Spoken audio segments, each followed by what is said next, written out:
I know you guys are probably wondering, a computer geek, why is a computer geek at our conference speaking about this stuff? You're going to see here in a second why it applies to you and basically everybody today. Whether you consider yourself a computer person or not, you're exposed to some of these threats. Exploiting trust and insecurity. I like putting it in there because a lot of times we kind of assume that we're secure in our connections. I'm going to cover 3 of the basic vulnerabilities, 3 of the basic things that we're all exposed to on a day-to-day basis. Wireless. We all, on a day-to-day basis, are exposed to some kind of wireless connection, whether it be our Bluetooth, our cell phones, our laptops at home connecting to the wireless connection there so you can surf the internet. And social engineering. That's kind of the new buzzword today, but the concept of it is not new at all. It's basically being a con man, and it happens a lot. And it's amazing how successful social engineering is as opposed to some of the technical threats. I'm going to start with wireless. Where do we find wireless? Wireless is in everything. Your laptops, automatic, all modern electronics have wireless capability. Your cell phones have wireless. A lot of people have the wireless turned on their cell phone all the time as is. Where do we find wireless access? At home, obviously. When you show up at home, your laptop or your computer, it just automatically connects to the internet. It just connects. It doesn't have to ask anymore because it's already made that connection once before. When you go to the office, a lot of offices have free wireless connection. Starbucks coffee, the hotels here have free wireless. I'm going to beat up on that a little bit. Basically, there's very few places. When I drove down here today, I left the thing, my little device scanning.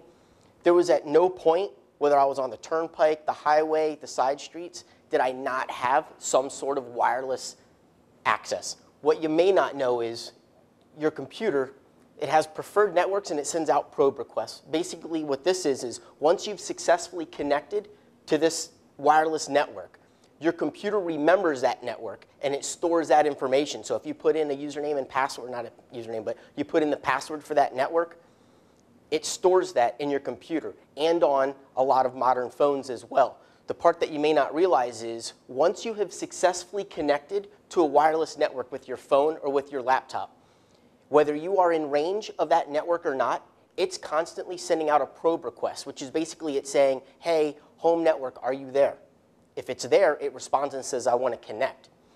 If it's not, it just goes through the list of preferred networks. So if you've connected at Starbucks, if you've connected GoGo in flight while on the plane, it's constantly calling out to those networks trying to see where it's at. What's called an evil twin attack, which is I'm going to kind of show you, I don't want to do a full demo, but it's going to be kind of a half demo, is you can create an evil twin, which is where I sit and listen for all of these probe requests. When I see something that's a free network, like not a free, but an open network, like GoGo in flight, Starbucks, the hotel here, when you're calling out for that, I can respond to that and say, yes, I'm here, connect to me. Your device doesn't know the difference. It will connect to my malicious access point, and now I can serve you web pages. I can basically do whatever I want with your connection because you're connected to me. Your laptop, your cell phone, it's constantly, whenever you're moving around, it's calling out to all these different preferred networks. It's kind of beyond the scope of this presentation, but even more to that is I can kind of profile people based off of networks that you've connected to. Especially the more unique the network is that you connect to, the more I can pinpoint what device is yours. And then if you are my target, I can target you specifically because now I know this is your electronic ID, if you will.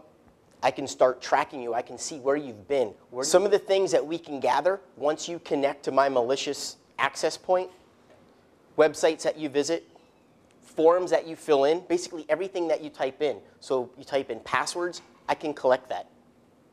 Anything you type in, and that goes back to, it might not seem like a big deal, but I'm going to generate a dossier, if you will, on that person, especially if it's a target attack. If I am targeting you specifically, I am going to gather as much data as I can, and now I can craft an attack to target you. I get this a lot.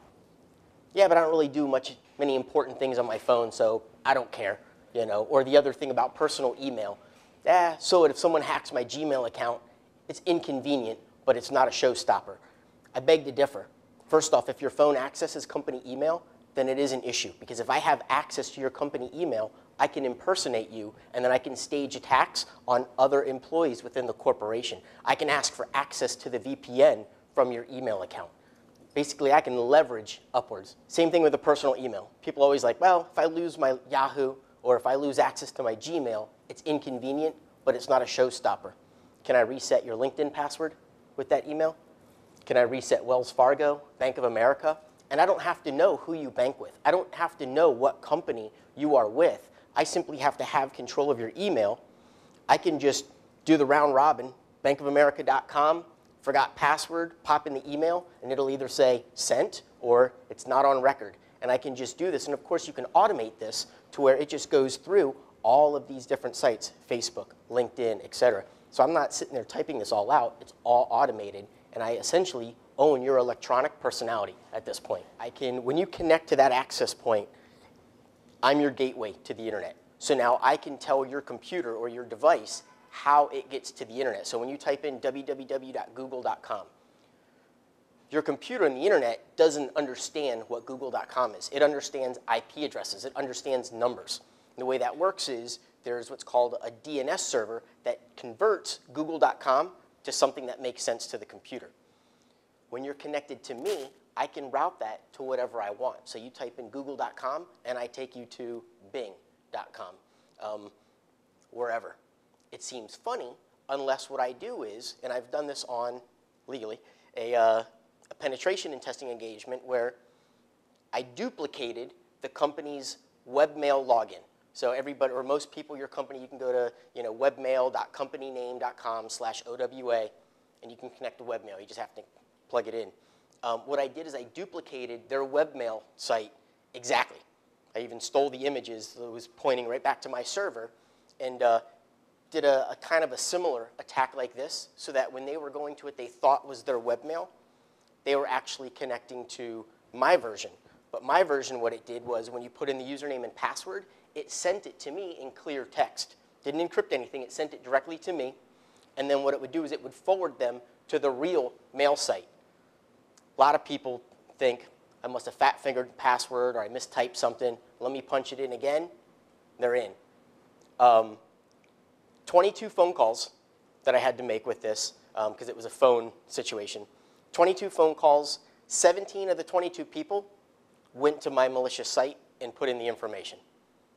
The other ones didn't connect because they were having connectivity issues. Well, the actual capture took only as long as, it was a phone social engineering engagement, so it was basically me pretending to be IT, and I was calling up saying, hey, this is Mike in IT, we're switching over the email server, I just need to make sure that you can hit the new mail server. Can you go to this site here? The humor is, a lot of times I tell these stories and I tell about the social engineering stuff, and even my wife tells me, she's like, who falls for that? And I'm like, I would have thought the same thing. Since I've been doing the social engineering, it is amazing how successful I am. I mean, there's times where I'm like, oh, they're not going to fall for this. This is so lame. And they do. I even had one woman who was like, I don't know, I hear about this kind of stuff all the time. What's your name? Mike Johnson. She looks me up in the company directory. I don't see you. I started a month ago. Maybe I'm not in it. Yeah, I don't know. This sounds suspicious. Who do you work for? Okay, well, I just called the company. She answered it with the company name, so I regurgitated the name. Okay. What department? I'm with IT, help desk. Okay. What's your extension? So I just threw out 4 random numbers. 1212. Okay, well, you just can never be too careful. And then she proceeded to give me the information. So she never verified. And I'm like, all right, I'm going to hang up. She's going to want to call the extension. Nope, not the case. The iPhone, and I love the iPhone, but it's kind of a PETA when it comes to that. Once you've connected, it remembers that. And the downside to the iPhone is if you connect here at the Ritz-Carlton and then you leave, you don't have access to remove that from your preferred networks until you are within range again. I will see that you are listening for that. And that's actually the vulnerability is if you're looking for a network that is not in range, but I can respond as that network. There are attacks that you can do where even if you are legitimately connected to the Ritz-Carlton here, I can do a de-authentication attack, which is where I find that MAC address. Remember what I said, the MAC address? I find the MAC of yours and the MAC of the Ritz-Carlton device, and I basically flood it with information. So it drops your connection, but now I release yours, and now I keep flooding theirs, but I keep broadcasting my device is Ritz-Carlton, and now you connect to mine, or your device will automatically connect to mine. Everybody's exposed to USB devices. All modern laptops, cell phones, basically everything that's electronic has USB access. Even iPhones and iPads, I know that they don't have the ability to plug in and use it as a USB mass storage device, but you could plug, if you had the little camera adapter, plug in the USB, and now you can type with your keyboard. So just jump back on that. All electronic devices have USB access. When you plug in a USB device, your computer either recognizes it as a mass storage, which is like a flash drive or a hard drive or whatever it may be, or it recognizes it as a HID device, human interface device, keyboard, mouse, etc. Some of the vulnerabilities with that is if you have auto run set up on your computer, if you plug in a USB device, kind of like a CD, when you put it in, it'll automatically start running through. I can have a script sitting on that USB device to automatically run some of my malicious payloads. It seems obvious. Don't let people just randomly plug in USB. But when you go back to your companies or employees and whatnot, do you really have control of that? Do you have control of people bringing their iPhones in and just plugging them in to charge them? I can program a script on my iPhone or on a USB device that when I can tell you, hey, can I charge my iPhone in your laptop? Yeah, sure. Or let me just charge my iPhone, whatever it may be. When I plug it in, I can have it automatically start pulling data off of your laptop or off of your computer without you knowing. And that kind of goes, the direction I was going with this is when you plug in USBs is I can have it run malicious scripts to your computer. So you bring back a USB device, and one of the common attacks that I use, I think I have it later on in here, is we'll, outside of a company, in the smoker area, we have our malicious payload on the USB device and just leave it on the table where the smokers are. Guaranteed someone's going to find it, they're going to plug it in. Especially if you put something really, really interesting on it, like the CEO's name, or finance, or something that's going to get people going, ooh, I want to know what's on there. When I'm trying to break into a company, like physically determine their vulnerabilities, a lot of times I'll identify the smoking section, wait till it's empty, and then I'll go put my happy butt out there, hanging out. As people come out, just start engaging them in conversation, talk, talk, talk. As soon as they get up to start walking in, oh yeah, I need to get in too. Follow them in, and it's all about placement, but you open the door for them while they're using their door card to get you in. So now you've just infiltrated the company, and then you kind of piggyback on that to get into the data center. The other bad thing about USB, and a federal agent friend of mine was like, yeah, but we have it locked down. You're not allowed to use USB devices on any of our computers. And I go, okay. Can you plug in a USB keyboard and type? Yes. Okay. I have a device that it's a programmable USB device. When you plug it in, instead of the computer recognizing it as a mass storage device, it recognizes it as a keyboard and allows it. Most computers, even the ones that are locked down and secure, they're still going to allow HID devices, human interface devices. Once I plug in this USB device, it acts as a keyboard, and it just runs my malicious script. So it could connect out to a malicious website. It could drop files onto the computer. It could pull files off and send them off somewhere else. Phishing emails, we've all seen them. If you have email, you've seen an email come in saying, hey, your bank account has been, there's fraud on your account. Click here to put in your new information or something along those lines. A lot of times they're so lame, and you think, who falls for this? It's amazing. We just did an engagement last month where we sent out 150 emails to this company, and it spanned between HR, finance, IT, all the different departments. I was not impressed with the email that my coworker came up with. He's like, oh, it's going to be a virus. There's a virus on the network, and they have to manually initiate the scan. Okay. I wasn't impressed with it. 150 emails went out. 50 people clicked on it. 40 of those people entered in their domain credentials when they got to our fake site. 2 of those were IT people. The phone calls and the visits, obviously. Tech support always seems to be the sure in. Pair of khakis, polo shirt, embroidered. It says like, computer wizards or whatever, and you show up, hey, I'm here to fix the point of sale system. We do a lot of like not small businesses, but businesses that process credit cards. So I find myself a lot of times trying to get to the point of sale back of house server. And that's all I do. Hey, I'm here to do work on the point of sale. So everybody's computer is always slow. No matter what, you're having issues with your computer at some point. So I walk in and say, yeah, I was told you guys are having challenges. I need to come and see what's going on. Oh, okay, yeah, computer's in the back. Let's go. Why do these methods work over and over? Curiosity. Going back to the USB. If you find a USB outside, or you find when you walk into your car and you see a USB device, there's a good chance you're going to pick it up, and you're probably going to want to know what's on it, especially if your competitor, God, I can't talk, competing company, their name is on it. Let's see what's on here. Somebody screwed the pooch and put this on here. Authority. One of the engagements, that's what I did, is I did some research, found on LinkedIn a high-level executive, and said, okay, I can imitate this guy. He's from Philly. I'm trying to imagine, some guy who's just a real jerk. Not because he's from Philly. That's not what I'm saying. That came out wrong. So anyhow, I called their support. Luck of the draw would have it, he was a new guy, or he appeared to be a new support guy. And I'm just being not overly nasty, but kind of demanding. Hey, I'm Mr. So-and-so. I'm on the road. You IT guys gave me a brand new laptop for this, trip, and I can't get my email. Okay, sir, what are you trying to do? What do you mean I'm trying to get my email. So I'm just your typical not real computer savvy guy, and I'm very frustrated because I have a client email that I'm trying to get, and I can't get it because you guys gave me this new laptop, and my bookmarks aren't there. So he's flustered. I'm just hammering him with talking, just complaining. Short version long. Eventually, he convinces me that the only way that I'm going to retrieve my email is if I let him reset my email or reset my password. So I hem and haw about how inconvenient that's going to be, et cetera, and short story long is he reset my password for me.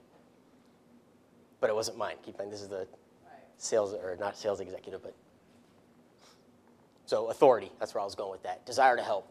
Sometimes I'll call in, I'll say, hey, I'm new, I work in XYZ department. I'm trying to get to our VPN, but I think I'm doing something wrong. Am I going to, and I'll guess at it, is it vpn.xyz.com? No, where'd you get that? You got to go to blah, blah, blah, blah, blah. Oh, okay. What's the domain for that? And you just kind of, and the best part about it is you don't have to get everything in one shot. Just get a little bit of information from one person, call back to the next person, and now I have all this information. I've got to be an employee, right? I've got to be because I have all this information on how to get there. Don't use open Wi-Fi connections. If it's free, unless you're just, and I can't think of any good reason to surf a free Wi-Fi connection. I mean, unless you have like a brand new sterile device that you've never connected to email or whatnot. If it's free, if it's an open access, that means anybody can connect, and that means that it might not even really belong there. It could be mine. I could set it up, and if I'm the stronger signal, you're going to connect to me. Even if you're not surfing or doing anything at that moment, if your browser's connected, I can send requests to it for cookies and for different information to see what sites you've been to and to see, this goes beyond the scope of this talk, but I can steal those sessions. You know how sometimes you go to a site and it remembers you, even if it didn't require any kind of login, because it puts a cookie on your computer. I can steal that cookie or steal that token and then impersonate you. If you do anything on your iPad, like if you connect to email and you have apps that automatically connect up to things, they are vulnerable. Now, I don't want this to be like a FUD discussion, fear, uncertainty, doubt. I don't want to, nobody use electronics anymore. I'm just saying that you have to be cognizant and know that you are susceptible. You are vulnerable to some of these threats. And if you're in a position where you are possibly a target, even more so. Like I know when I worked in Miami with the Secret Service down there, a lot of guys would get new phones to go over to Russia or certain countries. They would not take their own laptops or their own cell phone just because they will steal that information. They will, even if it's just at customs, they will try to pull that information. It goes back to social engineering. I only need to know a little bit. If I see mom's number, if I see your wife's number, I can kind of harness that and start staging attacks against them. Maybe you're my target, but you're sharp. I'm not going to get over on you. But the wife, I might be able to get over on her. You know? If you are authenticating, if you're putting in a username and a password, that's more secure, obviously, than if you weren't. There are still attacks that you can stage on like secured networks. They're a little more difficult, though. As far as securing your Wi-Fi, at home or wherever you may be, use WPA2, which is the more secure of the encryption, and use a good password. If it's your wife's birth date or your kid's name or your dog's name, or if it's a dictionary word or something less than 8 characters, that's a fail. Make it, a password is meant to be secure. Just a good rule of thumb is come up with phrases. Make stuff domain names like www.whenamigonnawintheLottery.com, you know, or whatever, something along those lines. Try to throw in numbers and letters, and because if it's 12 characters, but it's a common word or a combination of 2 common words, the dictionary attack is going to be able to crack that pretty quickly. Or even if it's a word and like 2 numbers or 4 numbers, if it's really simplistic like that, the computer's going to be able to crack that pretty quickly. So, I mean, even if you had a longer password, but it's all dictionary words, unless they're random dictionary words, then it would be a little more difficult.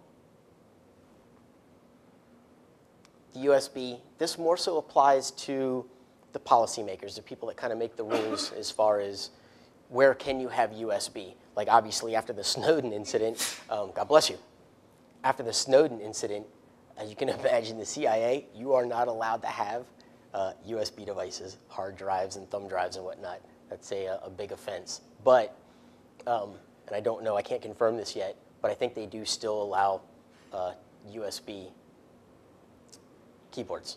Disable USB on non-essential systems. You can disable, like if you have employees' computers and you do not want them plugging in USB and downloading stuff and being able to transfer stuff out, you can disable those USB ports. At the computer level, you can disable it so that they plug it in, it does not work. But you can still allow keyboards, or HID devices. Obviously, disable auto run on computers. Antivirus scans, you should have those enabled so that when a USB or a new device is plugged in, it automatically scans it. That's a good idea. Education, this kind of goes for all of them. User awareness. If you hear this information, but you don't share it with the people that it matters to, it's a fail, right? I mean, if you hear all these cool social engineering, oh my God, I bet we've been susceptible to that, but it doesn't make it to the right people, or your user, the person that's answering the phone, if they're not made aware of it, it does you no good. You might know, hey, I'm not going to give away any information on the phone, but does tech support know? Does the sales rep on the phone, does she know? Does the secretary know not to give information away? Almost all of it. As far as the phone calls go, here's because I get that question a lot is, okay, well, if someone does call up and they do con man stuff, how do we defend against that? Awareness, teach people, hey, if people are asking for questions, trust but verify, Get information, find out who is this person, are they authorized to have this information? Be cognizant of any little pieces of data that you're giving them. I was going to say something else about that. Oh, and escalate. A lot of times, like the one call where I made the 22 phone calls, I found out later that one of the women, she knew that it was suspicious. Not the one that questioned me to death, but another one. She thought it was suspicious, and she said something to a coworker. But it never went through the chain. It never made it to IT. You should have a policy in place that if a suspicious email comes in, if a phone call comes in, there needs to be a known, hey, where do I send this to? abuse@company.com or somebody, is there a security team, a security department that you can forward this information to that they can follow up on it. What this is showing is different connections. I don't know if you can see in between the numbers here, but you will see actual GoGo in-flight, HH Honors, Belkin 340, Gymnet. Good, but there were some ones that I think clearly pinpointed not necessarily who you were, but it goes back to what I was saying before. The more unique your access point, like if at home it's some crazy name, that makes it that much easier to pinpoint you. I took a class, I think it's actually how I got the job at Trustwave, Chris Pogue. He was teaching a class. I scanned for the Wi-Fi. I saw an access point named Pogue 2. I'm like, oh, that's kind of cool. So I went to a site called Wiggle, and what it does is it tracks all MAC addresses and access points that have been seen wherever. A lot of people can set it up on your phone so that it automatically listens for this stuff, uploads it to this database. The bad part of that is what I was able to do was punch in POG2, because I saw that he had connected to that, or somebody had connected to an access point called POG2, punched in that name, and it gave me an address in Oklahoma, or an area. So the next class, I'm like, hey, Chris, let me ask you a question. Do you live at, you know, blah, blah, blah, blah? And in his face, he was like, that's actually one street behind me. How did you get that address? So I told him, you know, what it did, and he said it made sense that it would be the street behind him because his access point is in his office, which is towards the back of the house, which would be closer to the street one over. Geolocate where you've been to include home, your office. I can create, like I said before, a dossier of the patterns. You know, where do you go? You know, what route do you take to work every morning?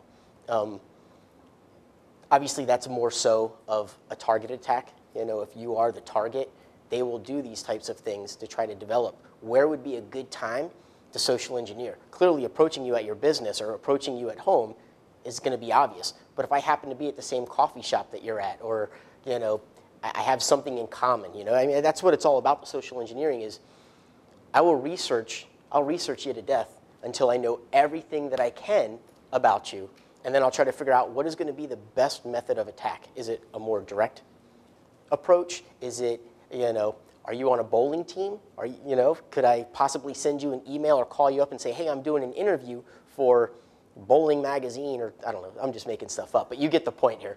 The biggest thing, and I talked about it earlier, is awareness. You really have to do some sort of awareness training with everybody. You know, if it's just at the top, that really doesn't do any good. You hear, and sadly enough, a lot of times we get called in to do the forensics when someone's been compromised, you know, like a target type situation.